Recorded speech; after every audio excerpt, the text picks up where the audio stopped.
legends. The podcast about urban legends. Meet your host, that's right, Neil Chris Huntley. Hello and welcome to this week's episode of Urban Legends, the internet podcast about urban legends. This week, we're very excited because we're trying something that has never been tried before. It's in podcasting. So you might think that you're hearing me through your speakers or headphones at the moment, but you're not. We're doing a mixed media piece. I'm actually sat in a dark room and I'm speaking to you via the gift of astral projection, whereas my colleague, who I'll introduce in a minute, will just be going through your speakers. So we're kind of doing a little bit of a mix here, which I think is very interesting. So my colleague, as always, you know him, you love him. He is the waiter at my favourite local burger joint. It is Mr. Neil Herbert. Hi, Neil. Are you excited about this modern revolutionary experiment / paranormal experiment that we're doing? Yeah. Because finally we're bringing hard science to paranormal. That's what it's needed for so long. And I'm obviously astral protecting into your head as well. How's that going at the moment? Are you hearing me? Across loud and clear. Clear. I'll be interested to see what the levels are like on the recording, Chris.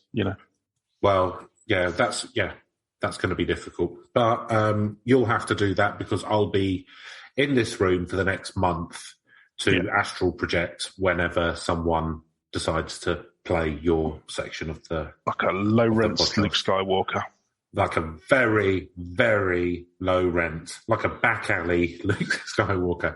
And of course we met because you are the suave waiter / sommelier at my favourite burger joint. Yeah. I mean, you keep calling me waiter / sommelier. I run a greasy spoon. Yeah. Knock up burgers and pull you pints. Yeah. My favourite of your burgers, as you know, is the Gut Buster. And yes. Neil, do you want to tell people what's in that? Yeah. So we start off with a bit of ground up kidney that we put into a mixture of meats in our burgers. So it's a whole pound of a mixture of veal, beef, kidney, and offcuts from various different places that we get down Iceland, whatever's cheap.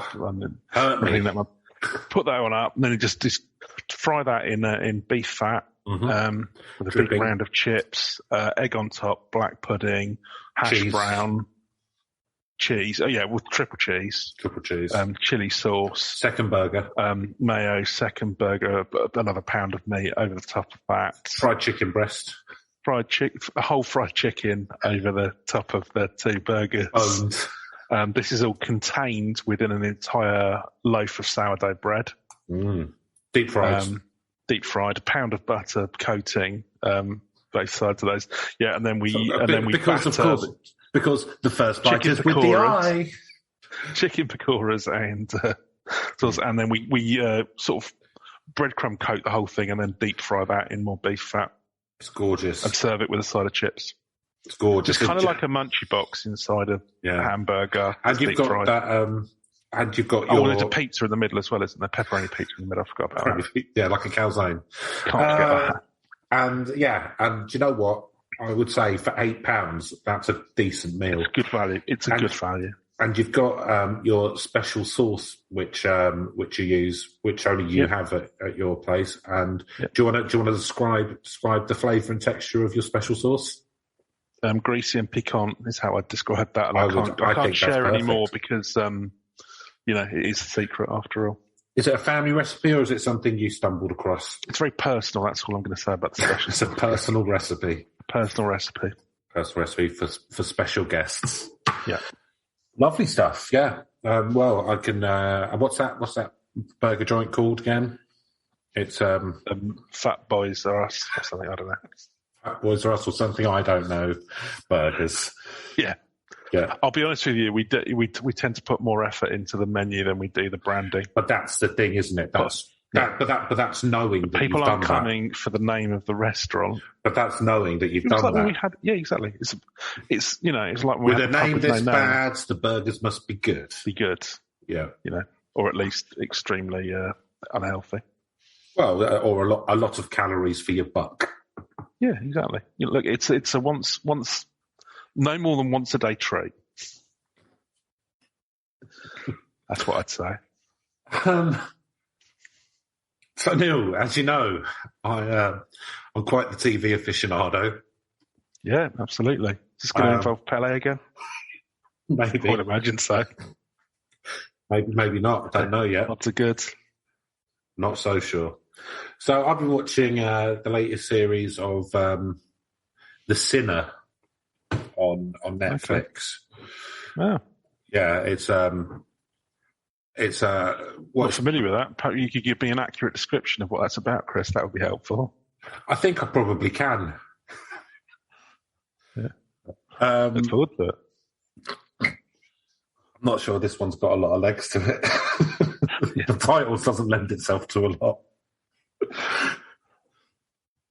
So, I think Madonna videos. Start there and see where you get on. Pele and a Madonna video. So what it's about is it's based in the early 80s, right? And it's about the cross-dressing scene in the Lower East Side of Manhattan. Okay. And it's around a club called Sinners. Yeah. It's called The Sinner. So it's all about that. That Z at the end? No, it's an S. It's an S. Oh, okay. Oh, fair enough. It was before hip hop was big, so people didn't put Zs on the end back then. Fair enough.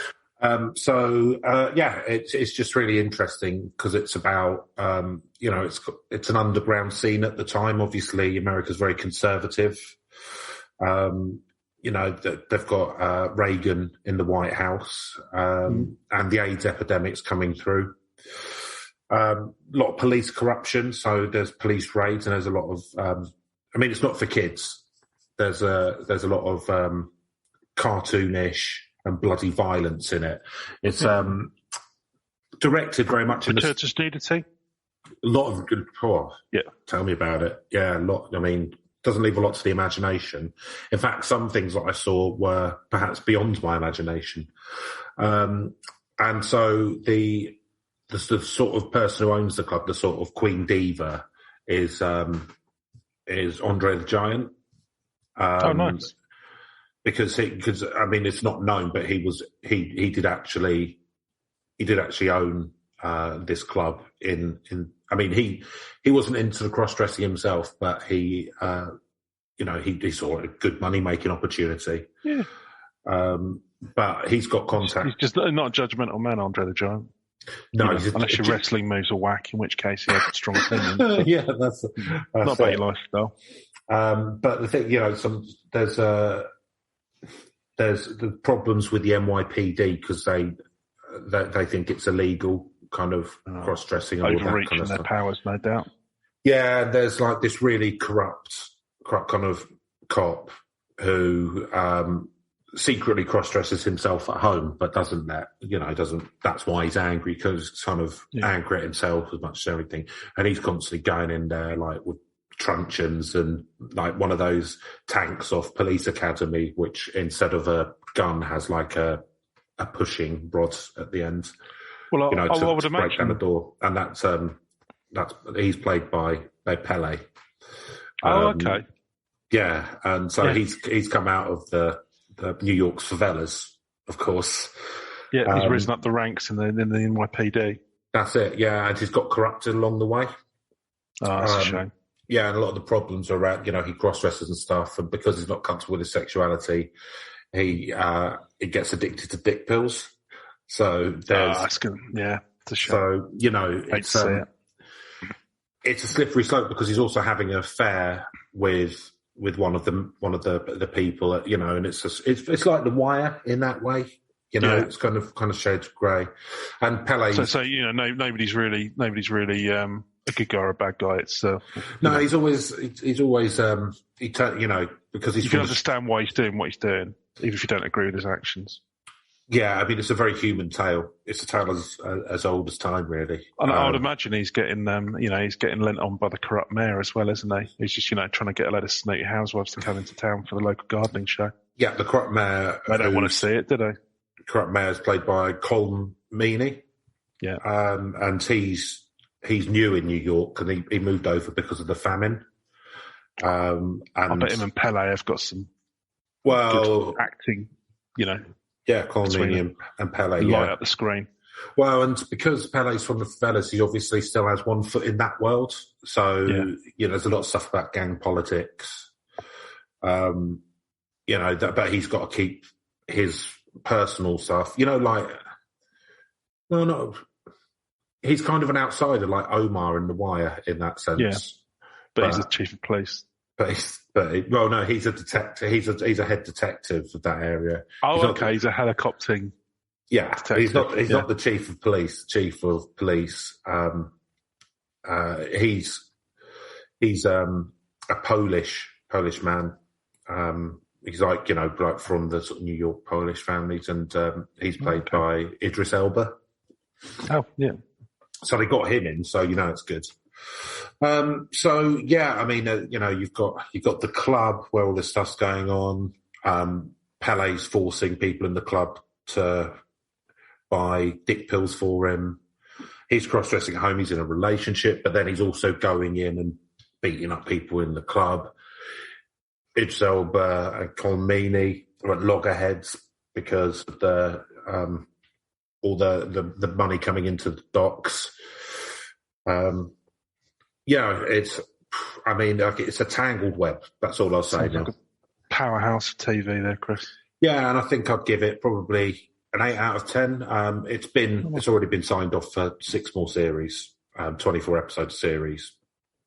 Each episode's about an hour and a half long, so it's a lot of good watching there. Yeah. And I hear, through the grapevine, through my copy of Spotlight magazine, that Kylie Minogue might be joining the cast. So, that'd be nice, wouldn't it? You want to watch out for. So there's just little got there in the end, didn't we? She's not had a return to acting for quite a while. It'd be great to see her light up the screen again. Since the days of Neighbours and whatever film they made that was off the back of Neighbours. Mortal Kombat. Her and Jason Donovan. Yeah, Mortal Kombat. That was off the back of Neighbours.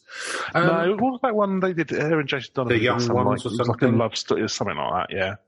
They were like in the 50s in Australia or something, and I don't know. Yeah. Yeah.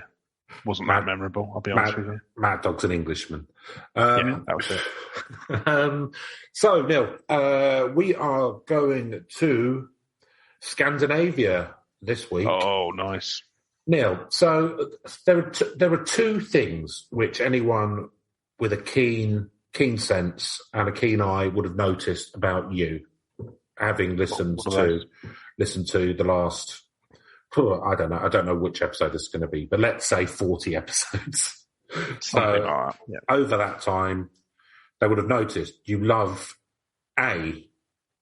trains or trains adjacent style vehicles. Is that true? You couldn't miss that, to be fair. You could hardly miss that. And B, dead people. Yeah, well, what's not to like? Exactly. They like people, but they shut up. Yeah. So, you're going to like this because it is the Silver Arrow, the legend of the Silver Arrow, or the Silver Pillen, because it's based in Stockholm, in Sweden. Train filled with corpses.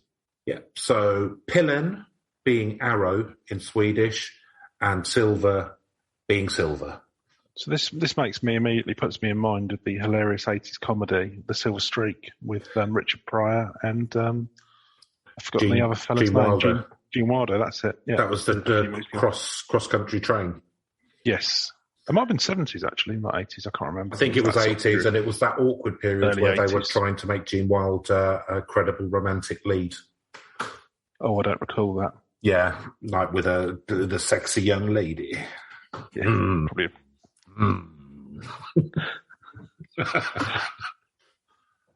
Yeah, lovely. It always happens after You've been a while. getting on a bit by then as well, wasn't it? Because what was Frankenstein was 70s, wasn't it? like mid-70s. Yeah, he's very funny, Gene Wilder. Yeah, and obviously Richard Pryor's fucking hilarious. But there's just always that Hollywood thing, isn't it? That once an actor gets a certain amount of level of stardom, and you need to. Then they insist on being. Well, that's how you're going to hit your 4-quadrant audience, Chris. Little romance, little comedy, some. Yeah, but I mean, realistic romance. Probably shouldn't have done it. Someone racial politics. Looking back, probably didn't age very well. But like someone age appropriate or something would be better. But no, absolutely.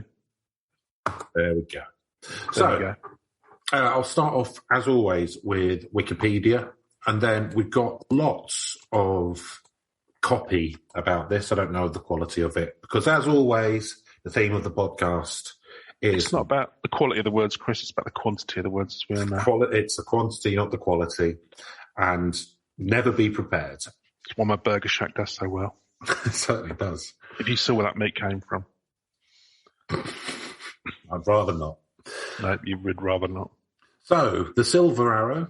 or Silver Pillen, I'm just going to call it the Silver Arrow from now on. Yeah, if we can, that'd be good. Is the nickname of the Stockholm metro train, which features in several urban legends and alleged sightings of the train's ghost.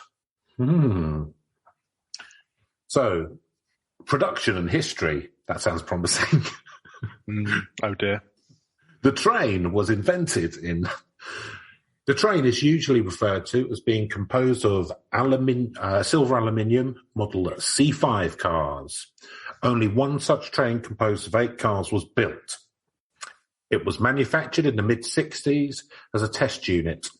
In a fleet of hundreds of green metro trains, Silver Pillen was the only one of the trains that have not been painted and therefore remained silver. Apart from its colour, air suspension, a whining, distinctive motor sound and outlying side doors, hence the increased passenger capacity, it was almost identical to the other metro trains in service during its lifespan. Some passengers disliked its raw, unpainted look.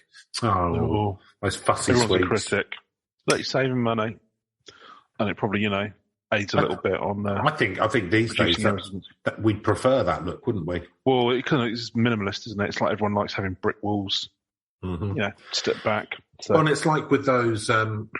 cover those up with a bit of plaster and Dago rolling and a bit of Artex back in the day, but now you want to see it back as it looked. Well, and like the Airstream motorhomes, the American ones, sort of famous ones. Yeah, kind of iconic. They those in silver look better than if they'd been like, I don't know, painted some green. Plastic thing or something, or painted over.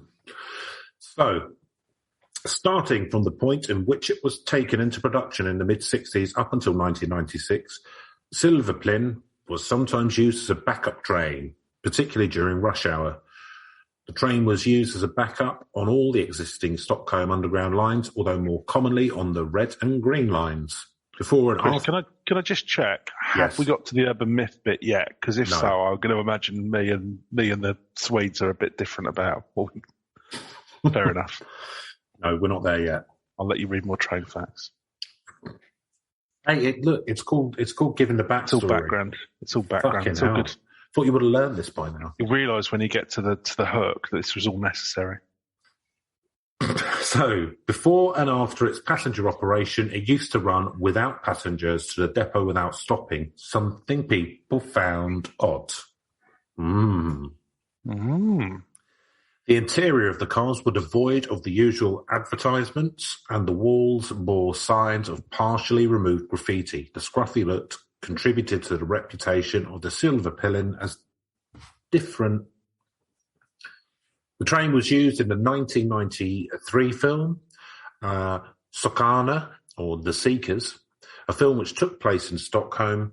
In the film, neo-Nazi supporters can be seen abusing immigrants on the Silver Pillen as it approaches Kungsträdgården metro station.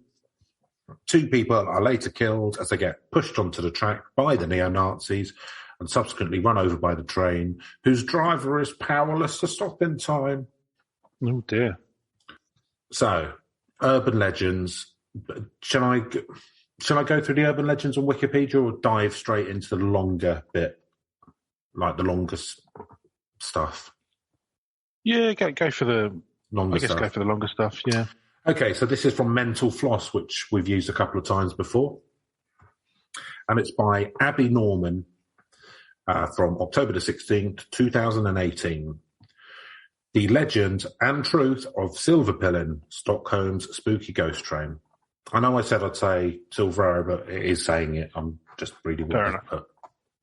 I haven't said one thing and done another one. I'm not Trixie. Well, I'm not trying to pull what. So you claim? Not trying to pull one over. Pulling the wool over my eyes, but listeners can make their own mind up.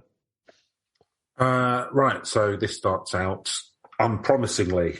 Public transportation is a marvel of modern technology and a boon to city life. Oh, fucking hell. Abby. So, hang on a second. We've started with just a very, very thorough description of a particular train, and now we are having a description of the concept of public transport. What? I mean, are they getting paid by the word here? They must be. Going on? They must have a certain word count they have to hit. Mental floss. Public transportation is modern word technology to boon to city life. In fact, it was... Imagine a world where you didn't have public transport. That'd be crazy. Well, I mean, it's not much better than that. But, full stop. But, if you've ever stood on a subway platform for half an hour, you know there are caveats. Do you know what, Chris? Sometimes the sort of train I see I get on, I wish it was haunted. It'd be preferable to some of the guys that I had to ride in. For the people of Stockholm, you can add haunted and will teleport you to another dimension to the list of potential train complaints. It'd be better than some tedious drunken idiot on the last train home, to be honest with you, and to listen to him. Oh, if I could just teleport away from this situation. Well, you've got to remember that I lived in Seaford for a year and a half, so it pretty much was like being teleported into another dimension. And there was drunken idiots. Yeah. The Swedish legend of Silver Pillen, or Silver Arrow, goes back to the 1960s when the Stockholm Metro purchased 8 trains made out of aluminum. Yep, I've got that. Trust me, I've got the Silver Arrows made of silver. The material was standard enough for the time, but most Stockholm Metro cars were painted green. The Transit Authority decided to leave these bare, which made them stand out from the rest of the cars. This wasn't the only thing that made the train seem unusual. The interiors were laid out a little differently, and they were missing the usual graffiti and advertisements. Soon a legend was born. For Stockholm commuters, any component of public just educated me on Swedish public transport and the aesthetics thereof. I know. So, for Stockholm commuters, any component of public infrastructure so pure, so unblemished, must have been a ghost. Really? Is that what we're... Is that a segue into something interesting, or is this just literally that the Swedes find a silver train that hasn't been painted a bit weird? Allegedly. And they go down to IKEA and complain about it over some meatballs. Over some herring. I heard of the train that was not painted. It's very interesting. Of course. I don't know why it sounds like the Count from Sesame Street. I saw 1, 2, 3 trains. I will make love to you. Of course, any good ghost train needs a ghost train station. I don't think that's true. According to legend, the train's destination was equally unsettling, totally abandoned station known as Kindlinage. In Stockholm, there's a saying that loosely translates to only the dead get off at Kindlinage.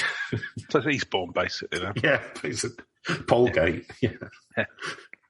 As the corresponding story goes, once you board the Silver Arrow, you never get off. Not because you get murdered, but because the... Thanks for that. That was my assumption. Not because you get murdered, but because the train gets stuck in some kind of time loop and rides for eternity. In another version of the legend, the train does stop. Is this just like the Swedish version of the Circle Line, and they just haven't figured out that it goes around in a circle yet? Wait, I'm back where I started. 3 hours have passed. What? Oh, well, might as well die here then. You know, if I was in America, I'd assume I was being abducted by aliens, but I'm in Sweden, so I'd assume it's a ghost train. You know, horses for courses. And it wasn't even painted, so that was weird. Mm. And it was laid out slightly differently. I knew at that point then if something was very wrong. My goose was cooked. So, in another version of the legend, the train does stop eventually. What legend? What fucking legend? The legend of the silver train, Arrow. So it's just a silver train, that's it? At the moment, that's what we're getting. But look, Neil, we're very early into this episode. I would say, disappointingly early. Let's press on. Fireworks factory. Why do you keep saying fireworks factory today? Did you see it on TV or something? No, I don't know. I think I'm remembering that episode of The Simpsons. Was it Poochie or something? But in yet another version, Neil, another version of the legend. Yeah. The train does stop eventually. Amazing. But only once a year. At this point, all the passengers have been on the train for so long that they appear to be among the undead. And they are unleashed upon the city in some kind of scenario out of The Walking Dead. So they've been stuck on a train for a year, which zombies. They will turn into zombies. Okay. And then they attack Stockholm. No way any of that can be fact checked. The truth of the Silver Pillen and Time lineage is perhaps more interesting. The city of Stockholm was running the stripped-down train as a test. If the public didn't seem bothered by the bare-bones trains, the local transportation agency figured they'd be free to construct a cheaper fleet. But the people of Sweden thought the Silver Arrow, a nickname that seems to have popped up soon after the trains were introduced, looked derelict, frankly, downright dystopian. Mm-hmm. The creepiness factor was such that even if the train was running and relatively empty compared to the grimy, old, familiar green train, Stockholm locals avoided it. Well, they've got... Some people just don't like innovation. Well, what I'd say, Neil, is that's fine for them because their government puts a lot of money into public work, so they have a very efficient system where you can go, I'll get the next one, whereas you can't do that in most of the world. You get on your silver train and liking it or lumping it, quite frankly. Exactly. And you can, and it'll cost you a month's wages. So, tell you what, Chris, Norwegians wouldn't turn their nose up at a silver train. Norwegians all have their own hovercrafts because they're oil rich. Yeah. They are Norway is the Abu Dhabi of the North. That's what they call it. So while the Metro used the trains as backup during rush hour for several decades, they were never very popular. As for Kimlinage, construction on the station began just a few years after the so-called Silver Arrow started running. It was never finished because the expected demand for the station tied to a nearby redevelopment project that never arrived. The bare look of the station must have reminded people of Silver Pillen, or people just figured if you came across an abandoned half-finished subway station and you already have a creepy ghost train, you're going to pair them up. So hang on a second. So is the legend here basically that there was just some poor urban planning and some public snobbery, and then that led to people to think it must be a ghost train? I would imagine that if you're in Scandinavia, something like poor urban planning would be so unusual and shocking that you would assume that it was the work of the devil. Yeah. Or Loki. Oh, yeah, it could be. What's so wonderful about the story of Silver Pillen is that, unlike many other unlike many other urban legends, all the major pieces are real, Neil. There really is a silver train and a never finished abandoned subway station. In fact, the cars of the Silver Arrow train weren't decommissioned until the 90s. Despite the fact the train hasn't been seen on the tracks for generations, it's the 90s. A generation, maybe. Yeah. The legend has been passed down all the way from the 90s. How old is this Abby, whatever her name is? Wait until I tell Abby about global hypercat. Wait till I tell her about shit I got up to the 90s, Abby. Fucking hell. Turn your hair white. The fact the train hasn't been seen on track for generations, legend has been passed down, and younger generations of Swedes still whisper about its ghostly presence. Citation. And there is at least one, and there is still at least one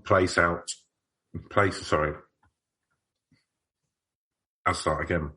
And there's still at least one place the out-of-service cars can be seen, at the Stockhom Police Academy. They're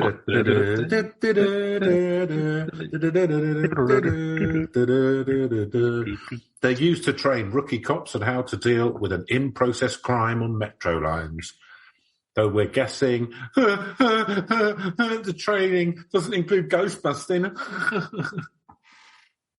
Well, no, it would be very inefficient. I don't know why. That's a nice Swedish accent. I'm not even sure who that was. I didn't enjoy that article very much, Neil. How did you feel about it? I'm filled with rage and contempt. I'm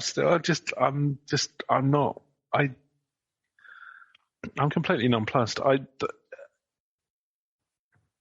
Some Swedes saw a train that was a bit, infradig for their liking and decided not to ride on it. And then they didn't bother finishing off the subway station. Christ, imagine if they had to use a tube. I can't. Wooden floors on some of these fuckers. Well,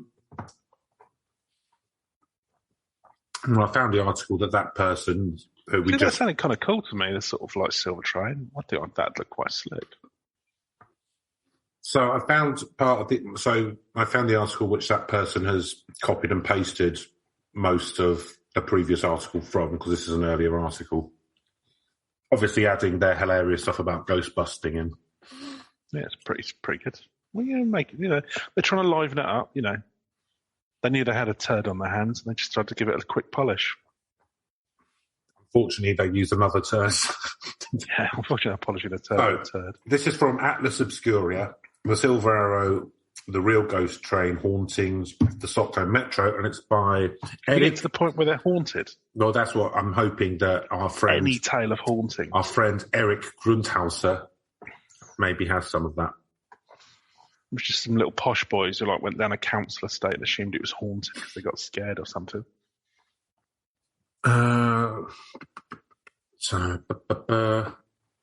So who's Santal?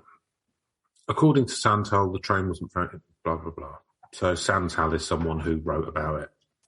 As Santal tells it, the basic legend is that if you get on board the Silver Arrow, you didn't get taken to any stations. You just travelled and travelled and travelled and never got out. Swedish ethnologist and urban legend scholar Bengt of Klinsberg. But hang on a second. It's got to stop somewhere to let people on. Nah. Well, so it's some kind of magical one-way door technology we're talking about here as well. Why not? Well, in Sweden, who knows? So Bengt af Klinsberg, who wrote about Silver Pillen in his 1986 book, Ratan I Pisan, The Rat in the Pizza, adds some of the legend's variants. It is only seen after midnight. It stops only once every year. The passenger in the train seems to be living dead with expressionless, vacant looks. A very common detail is that a person who just wanted to travel to the next station remained seated for 1 week in the Silver Pillen. Many girls dared not enter the trains, which they believe could be the Silver Pillen. Whatever the version of the legend, one might hear Silver Pillen spelled doom. By the 1970s, the legend of the Silver Pillen was widespread, well-known and growing. In the early part of the decade, the metro system was expanded, opening the new Blue Line in 75. And as part of this expansion, the Kleinman station, blah, blah, blah. Yeah, and we get the whole sort of story between the actual thing. So all I'm getting here is... So I'm thinking this is it. I don't think there's much more about it. Yeah, so it's literally just, the problem is we got into the very, very specifics of urban planning first rather than or public transport. So what happens is... So the legend is... most of the trains are green. Once, like 1 in 30 times you go down to the station, you'll see a silver one that goes through or whatever. You don't get on because you think, well, stuff that. Well, no, and because it's rare... It's aesthetic monstrosity. Not to step into that. Because it's rare, then people go, "Oh, that's the ghost train," or whatever. You know, if it's kind of going, if it's not stopping at your station, it's just going through, and it's rare because they're only used every now and then, and it's silver, and all the rest are green. Then people go, "Oh, it's the ghost train," you know, like people do, because people like, you know, making up shit, or yeah, it's a bit of a laugh, and then that famous Swedish humour. This is ghost train, and then the Keimlinge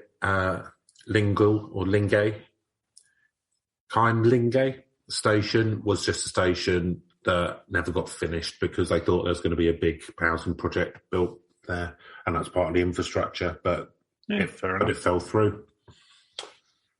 That appears to be pretty much. I mean, that tells me fair play to you, Sweden, because you've got very little to worry about. If the train looking a bit shabby, you're not going to get on it. Fuck me. We wouldn't be riding around on public transport in the UK if that was top of our list of concerns. I would think it'd grind to a fucking halt. Well, and the fact that there's one station. I mean, I think I've got another few ghost trains in my time. Just get on with it. Just put your headphones on and plough through that fucker. Well, and the fact that there's one station which they started building, but then the deal fell through to build a thing. Like, that's now a ghost station because they just can't believe that something like that would happen, that a project would fall apart. Whereas we're fucking riddled with ghost stations in the UK. Oh, yeah. Got them everywhere. Fucking lousy with them. Can't get enough of them. Got ghost underground stations, like closed tube lines and stuff. Well, they use them to store trains and stuff, don't they? Rolling stock, but yeah. Wolf explosives from World War II. Some Teenage Mutant Ninja Turtles in there. Yeah, so I think that's it, really. There wasn't a lot about ghosts, was there, for a ghost train, Neil? That is by far the thinnest fucking premise we've ever come across. You've said that so many times today, Neil. I don't know if I can believe it anymore. Well, honestly, it's like I thought we got to the bottom of the barrel, but I think the problem is, I mean, if we'd had the sort of the premise first and then gone through the explanation, but we had the sort of explanation up front a little bit, I think. So, yeah, there wasn't really much to it. I mean, yeah, I guess it's sort of like a ghost train, but it's not really. It's just just try to save a bit of money and have a slightly less aesthetically pleasing train. Although that's a matter of taste. Terrifying. I'd say it's probably more aesthetically pleasing. I'd have to see it. Maybe it does look a bit. I've got pictures of it all over. I'll share my screen with you. Well, I'll tell you what, Chris. They're not making a hilarious 1980s comedy with Richard Pryor and your man out of that scenario. That's all I'm saying. That's true. It's no Silver Streak. There you go. It's nice, isn't it? That looks all right. What's wrong with that? Well, I guess at the time... It's got an old school charm, I would say. Well, at the time, that wasn't the style. To us, to our eyes now, it looks nice. But at the time, they would have been like, this just looks like a tin can. It's a bit rough, yeah. Why haven't you painted it, sort of thing. But I think that, I like that. But then, that's taste change, don't they? Yeah, so, Neil, I think that's really it. I think this might be another short one. Yeah. At least we're getting a lot of rapidos done. Yeah. Whipping through these. We'll be able to just release a series of them. Well, Stockhom, if that is your, God bless you, but if that's your best urban legend, then, yeah. Yeah, you could fucking live in the easy life, guys. Yeah. Fair play to you. I think it might be. Let's have a YouTube. That can fuck off. Yeah, I mean, it seems to be. Fuck me. Slightly déclassé train. I've clearly got to try and move to Stockholm. We've got it going on. And there's some stuff about some palaces being haunted. So, didn't really feel like doing Haunted Palace. No. You've been there, done that, yeah, a little bit.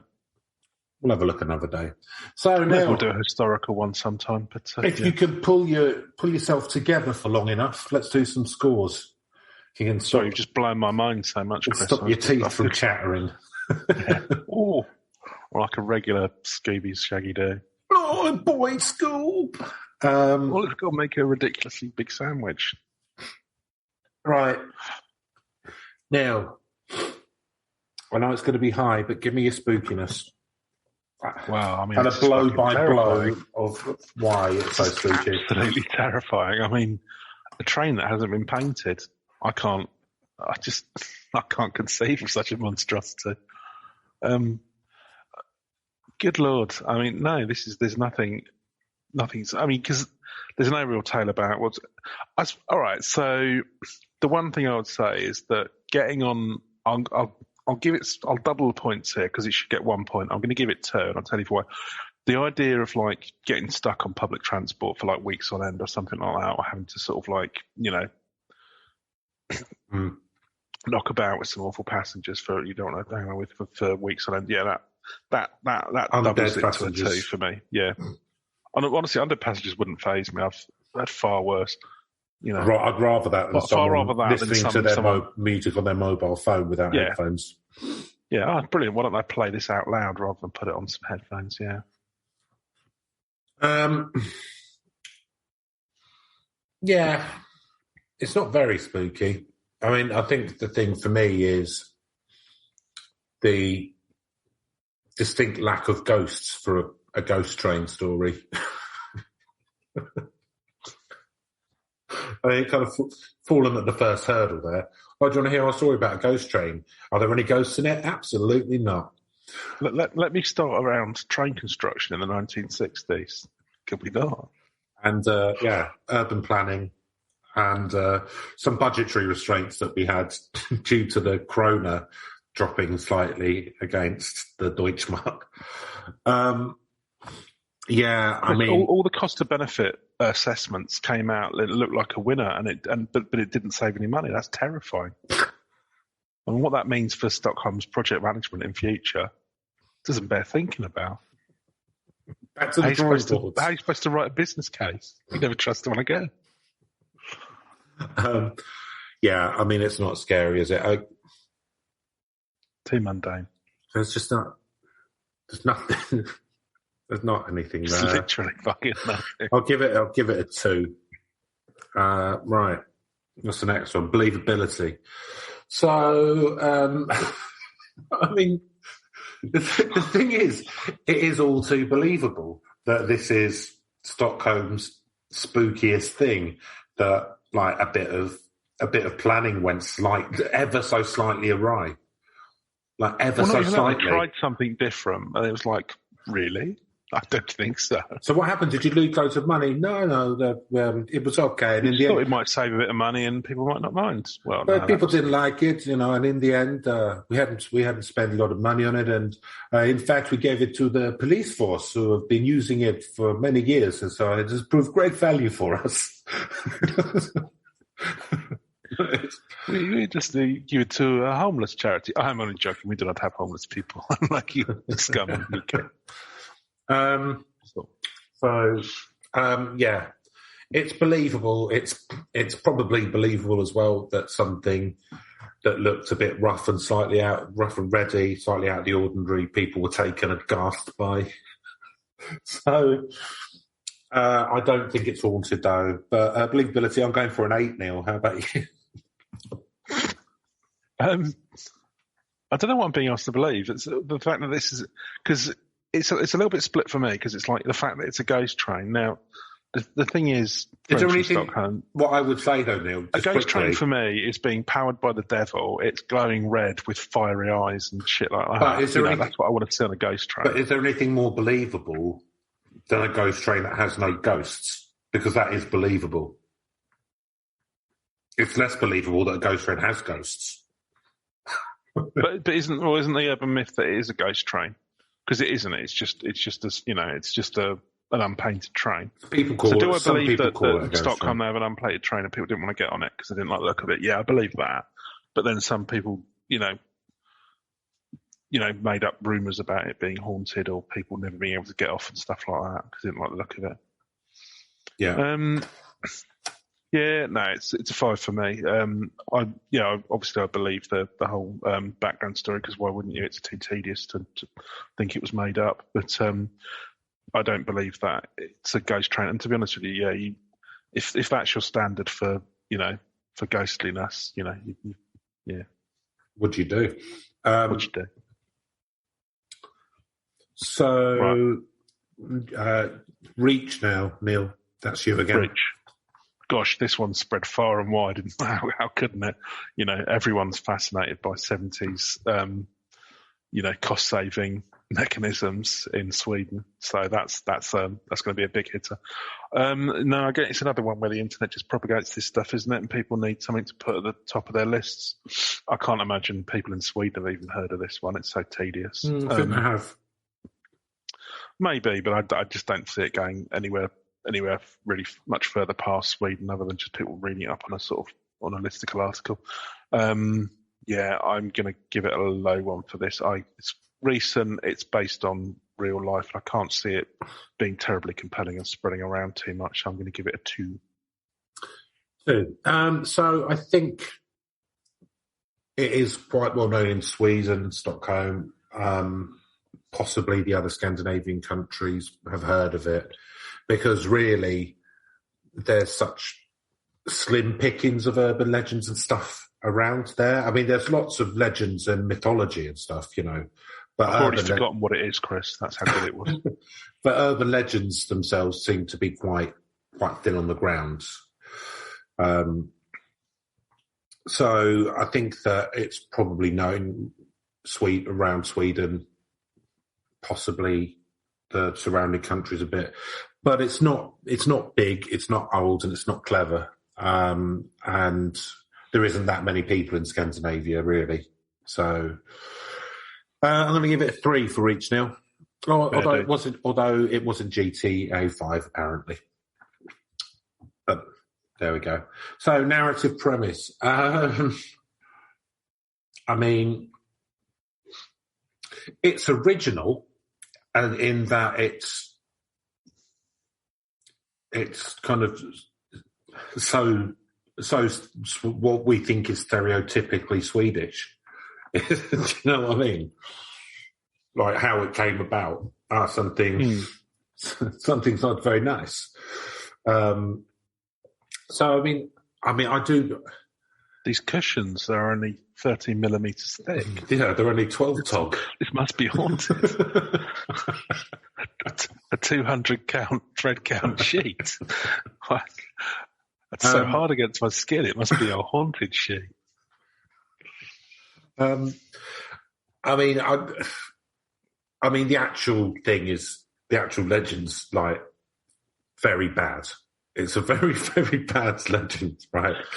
But it almost tips over into good because it's so fucking ludicrous. But I'm trying to make my mind up whether it's. But all the stuff around it about it being sort of so stereotypical, and the fact that an urban legend came up because there was some slightly less than perfect planning on a public transport system, like that's. I mean, I quite like that, and so I'm giving it a 5 now. Yeah, I think that's the thing for me. I kind of like most of this. I sort of like don't like at all, but it's just quite amusing to me, the sort of the genesis of this urban legend. But it's just they didn't paint a train just to save a few quid, and everyone was just like, "We're not getting on that." And then that decided it must be haunted, or something. Because this is all sort of places where I don't know. A weird sort of snobbery. Yeah, the story itself is crap, but I think I like you. The narrative is that there's a narrative. You could do like some meta narrative about this, some satire as to maybe it's people are a little bit too snooty for their own good if they can't get on an unpainted train, even though it's uncrowded. So Don't get on that train. You can turn it into a hilarious comedy of manners or something like that. Just assume it would be funny if you were a bit more conversant with the language. So I'm going to give it a 5 as well, I think, on that basis. Okay, and that gives us 32. urban legend points out of possible 80. A pretty low one, but we've had lower today. Saved itself with the weird narrative that's already made up. So, so if anyone's listening in Scandinavia and you have any better urban legends, then do let us know. But, I mean, I'm finding very little to go on. And, I am interested. So send us an email at urb.legends.podcast@gmail.com if you have anything for us to have a look at. I personally think the Silver Train looks very nice, and I'd quite happily convert one into a glamping site thing, or an Airbnb, or perhaps 2 into living quarters. It could be like the UK phone boxes, Chris, when we disrespected our own heritage and got rid of them for those awful new ones that then just got vandalised, and they sold them all around the world, didn't they? People like turn them into showers and things like that. Maybe that's what you should do, Swedish town planners. Try and sell. This is like a cult train. Well, they've already been. They're in use at the police academy, aren't they? So, all right, make a wacky movie out of that then. Yeah. Right. Well. So I think what we've learned there is that there's nothing haunted in Stockholm or scary. They're just quite happily going along. And that's what I'll leave you with this week. So thank you very much for listening to this episode of Urban Legends, and I will say goodbye. I'm just going to reflect on the fact that if Ghostbusters had been set in Stockholm, it just would have been about 3 men having to paint a train at the end of the scene and then relieve passengers being able to get home on time. I would have been 5 minutes late there if we hadn't pulled off the ending. Goodbye. See you later.